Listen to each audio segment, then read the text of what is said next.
இந்த அறிவு நம்மளுக்கு லேட்டாக தாங்க தெரிஞ்சது, இருந்தாலும் நல்ல பெனிஃபிட்டாக இருக்குது. முன்கூட்டியே நம்மளுக்கு இந்த அறிவெல்லாம் இருந்திருந்தால் நம்ம ஹெல்த்து இன்னும் வேறு மாதிரி, லைஃபே வேறு மாதிரி போயிருந்திருக்கும். காலையில் ஏதோ ஒரு சுண்டல் வேக வச்சு அதை ஒரு சாலடு ஸ்டைலில் செஞ்சு சாப்பிட்றோம்.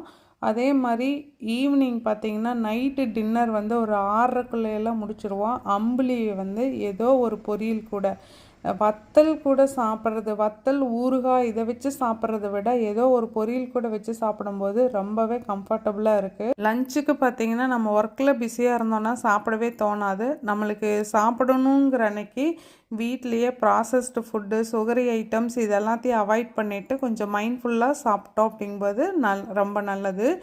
இந்த சிறுதானியம் பார்த்திங்கன்னா உண்மைக்கே மிராக்கல். அதுவும் இந்த அம்புலி ஃபார்மில் எடுக்கும்போது அவ்வளோ பெனிஃபிட்ஸ் இருக்குது. கண்டிப்பாக ட்ரை பண்ணி பாருங்கள்.